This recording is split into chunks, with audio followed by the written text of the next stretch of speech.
We met that dude, Duke the Jeweler, the night before. We was gambling. The next day, dude followed us to the concert. When we left out the concert, we under the garage. Dude went to his car by himself and walked down to the parking lot.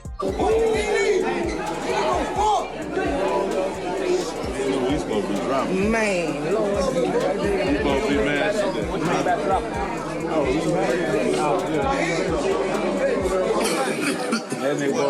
Only way they could get their money back was however their money back. He said, but Lil Cam Wolf and Big Caprice are the three. I'm up, I got the next, and they passed the dice to each other, but they loaded, but they shooting against them up. Baby, the streets is on fire right now because Boosie just dropped a bombshell and it's aimed straight at J Prince JRB. For years, Boosie's name been tangled up in the deadly setup of Duke the Jeweler, with folks saying he lined him up. But now, Boosie is done playing the silent scapegoat. He's talking real loud, naming names, and dragging mob TIs into the center of the storm. And guess who's clapping back? None other than J Prince C. Oster himself. So now everybody's asking, if Boosie ain't the one who pulled the strings, then who did? And why is the Prince family acting real defensive all of a sudden? Let's rewind to November 2022. Duke the Jeweler, 29, came to Houston fresh off linking with Boosie after a concert. Hours later, he's shot dead in what they tried to spin as a robbery. But the internet wasn't buying that random act of violence narrative. Word was Duke wasn't just a victim, he was set up. And the whispers? They pointed at Boosie's own people. Not strangers, not enemies, but folks tied to him by blood. The streets ran wild with it, especially since Boosie never defended himself. But now the tables are turning and eyes are locking in on J Prince JRB, who's been lurking in the shadows this whole time.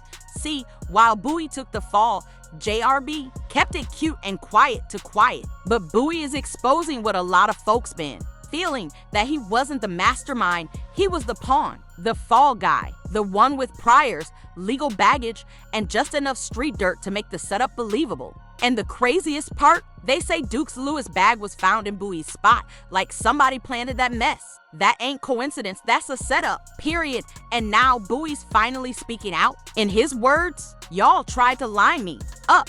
He says he barely knew Duke. They met at a dice game, chopped it up once, and the next day Duke pulled up to Boosie's concert alone. No crew, no protection. By the end of the night, Duke was gone, gunned down in a parking lot under robbery. Circumstances that don't sit right with nobody. Baby, this ain't no ordinary beef, it's deeper. And the feds, oh, they listening now. We met that dude, Duke the Jeweler, the night before.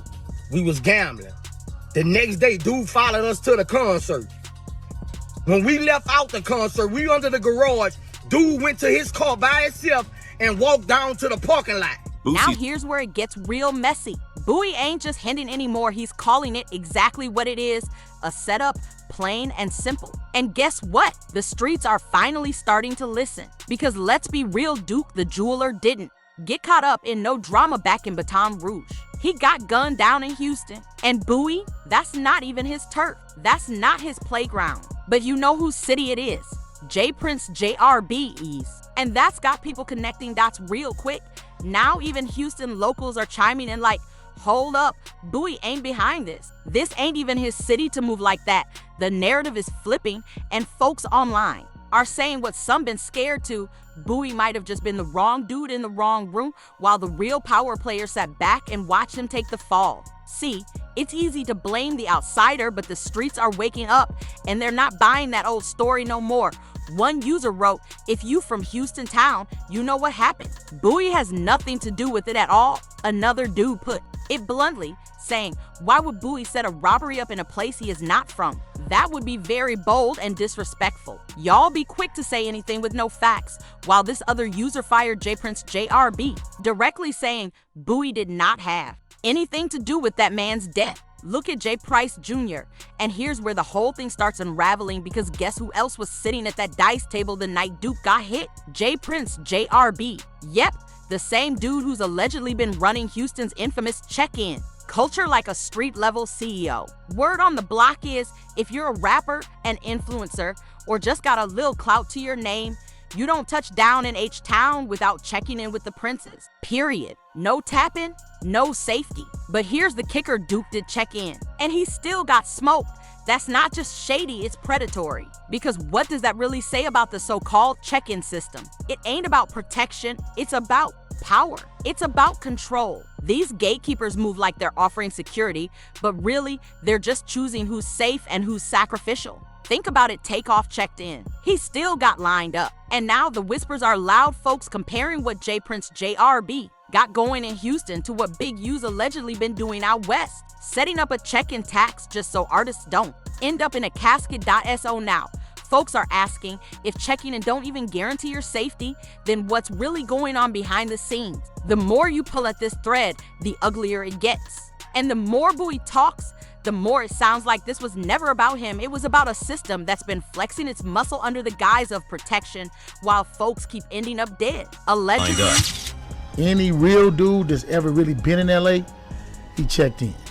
Any real dude that's ever been in Atlanta, he checked in. If you moving and you getting money, you gonna check in because you need to know the right places to be and places not to be. That's a businessman. Now let's talk facts that got the industry shook, because this whole check-in thing, it's looking more and more like a straight-up hustle wrapped in street politics. Word is, even rappers like the late PNB Rock allegedly did check in, and guess what? He still got lined up. That right there exposes the whole system for what it really is. Ain't no safety in checking in. It's all smoke and mirrors. Even Schoolboy Q once said it out loud, rappers are getting robbed by the same people they checking in with. Read that again. That's not protection, that's extortion with a smile. These gatekeepers act like they're offering you a pass, but behind the scenes, they're deciding who eats, who bleeds, and who's next on the chopping block. They smiling in photos and shaking hands while your security team is packing up your chains and praying you make it out alive. And now that Boosie's cracking the lid open on this whole thing, folks are starting to realize these check-in bosses might be less about the culture and more about control, intimidation, and hidden agendas. Because if artists can't trust the ones claiming to protect them, then who's really calling the shots? Everybody be checking in. That's your favorite thing to do. Check in with somebody that's gonna rob your stupid ass. Wow. Yo, you think that guy, the guy that you don't know in California got your back? Things escalated further when Wack 100 entered the conversation bold, unfiltered, and direct. He didn't hold back. According to Wack, the dice game wasn't a robbery, it was a setup. He claimed Duke, the jeweler, didn't just get caught in the wrong place at the wrong time. He was targeted. And Wack pointed the finger squarely at J Prince JRBE's circle, including Lil Cam, a close-knit group allegedly running a fixed dice game where the odds were never fair. That night, Duke unknowingly disrupted their system. Wack said Duke started winning in a setup where he wasn't supposed to win, and that disrupted everything. The situation that occurred, that a certain jeweler around and got past the dice on accident and was hitting all them for a couple hundred, because, right, boom. The only way they could get their money back was however money back. Lil Cam Wolf and Big Caprice are the three designated to say I'm up, I got the next, and they pass the dice to each other, but they loaded, but they shooting against them up. Representation. And when a rigged setup driven by ego, wealth, and influence gets disturbed, someone ends up paying the price. In this case, it was Duke, and he paid with his life. Wack 100 went further, alleging that J Prince C. Oster has been manipulating people for years. He presents himself as a guardian figure while operating behind the scenes with hidden influence and control. As J Prince, over the years, the decades of doing whatever he's doing, he's been having a way of brainwashing people. Oh, yeah? To thinking he's doing one thing when he really up to a next. Charleston White also weighed in. He said Duke's death stood out not just because of his skill and reputation, but because it didn't have to happen. Charleston blamed the culture created by mob TIs, saying it fostered a dangerous environment. In Houston, he argued that artists who check in expecting protection are instead exposed to high-risk situations. In his words, Duke got caught in a setup not out of arrogance, but from being unaware and placing trust in the wrong people. Industry, these street homie, that's projecting these rules and then coming here playing like they admirable men with street rules and street ethics. Nah, homie, them look was set up that night. Charleston didn't hold back. He called out the entire music industry, saying, "This isn't protection, it's extortion wearing a mask." According to him, there's a twisted, unspoken rule: stay silent or risk everything. He voiced what many artists won't dare say: Duke's death wasn't random. It was ritualistic. But now, that silence is starting to crack. Even 50 Cent added to the noise. He kept it brief, but his post spoke volumes, sharing cryptic clips, dropping suggestive captions, and subtly aligning with Boosie. Then came the situation with Finesse to Times, which took everything to a new level. Allegedly, J Prince JRB got Finesse's girlfriend pregnant behind his back, and in Fiji, No Love openly called it out. You heard Junior was the father, and after your mom did her due diligence, what was your thoughts? I think that this girl that had the baby, I think she used to work around Junior. So I believe bro bumped into her around Junior, you know what I'm saying? And if silence suggests guilt, this case is deafening because J Prince JRB hasn't addressed any of the rumors. Finesse, who once publicly supported Mob TIs, doesn't even mention them anymore. He's cut TIs completely. All that remains is cold distance and growing tension. The connection is gone, the loyalty dissolved. And now, fans are noticing. With Takeoff's murder, Boosie's public accusations, and the fallout with Finesse, one name keeps surfacing: J Prince JRB. The internet is in an uproar, and the silence that once held everything together, it's breaking. What once looked like a powerful empire is starting to show serious cracks. One user wrote, "J Prince has set up so many people and has had several people knocked." Another wrote, "Gents took him out, not Bowie. Duke the jeweler wasn't just another guy selling diamonds, he was a self-made legend from Chicago. No industry handouts, just pure grind and real skill." He started back in the early 2000s, sketching his ideas in a small studio and turning nothing into something remarkable. It didn't take long before his custom pieces caught major attention features. In Vogue, designs for Rihanna, King Von, 50 Cent, even Boosie. His jewelry wasn't just flashy, it told a story. That's what made Duke stand out, and also what made him a threat. His rise was quick, and in an industry where power doesn't like independence, that kind of success can make the wrong people uncomfortable. Duke didn't just find himself in the wrong place, he stepped into a lion's den, draped in gold, trusting the wrong people, shaking the wrong hands. And that place? A high-stakes dice game hosted by J Prince JRB.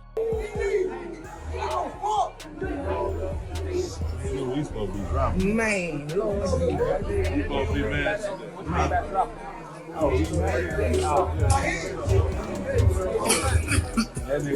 According to sources, Duke had a big night, allegedly winning over $100,000 at the dice table. That victory may have marked him for what came next. Shortly after, he was ambushed, robbed of his jewelry, money, phone, and shot multiple times, as if someone wanted to make sure he didn't survive. The industry still hasn't recovered. Duke's death hit differently. This wasn't a random robbery, it felt like a calculated execution. His murder seemed intentional, personal. Now, Boosie is speaking out, insisting he had no involvement. When footage surfaced showing his reaction to Duke's death, he appeared genuinely shocked, struggling to even find the words. And maybe, just maybe, he truly didn't see it coming. he was walking to his car or something, and some dude tried to rob him. Some dudes tried to rob him. I had just met dude yesterday. We was in a garage. He must have walked outside to the parking lot. We was in a garage. We heard the shit. Now, J Prince C. Oster is pointing fingers back at Boosie, accusing him of being the one setting people up. But on the streets, folks aren't buying it, especially with Takeoff being killed in the same city, not by accident, but with fatal shots to the head and torso, as confirmed by the coroner. That doesn't sound like stray bullets, despite what investigators claim. It sounds targeted. And now J Prince C. Oster is lashing out at Whack 100 for supporting Boosie's claims, calling him names and trying to discredit him. But the public sees it as an attempt to deflect from the growing pressure. Think about him. He's a clown. Like, I love the hip-hop culture. I'm in love with the hip-hop culture. blood, sweat, and tears went in my movement for the hip-hop culture. This goes beyond just Boosie or Duke. It reflects a bigger issue, a system built on intimidation, silence, and the illusion of protection. It's about the control exerted when artists are forced to check in just to visit a city they don't control. It's about how even self-made successes like Duke, who built everything from scratch, aren't safe in the spaces they rightfully earn. His death didn't just shake the jewelry world, it exposed the darker reality behind the scenes. Boosie says he was used as bait, finessed 2 times, backed away. Takeoff checked in and still lost his life. And now, J. Prince Seaster appears to be in damage control. But if this is only the start, who's the next to speak out or disappear?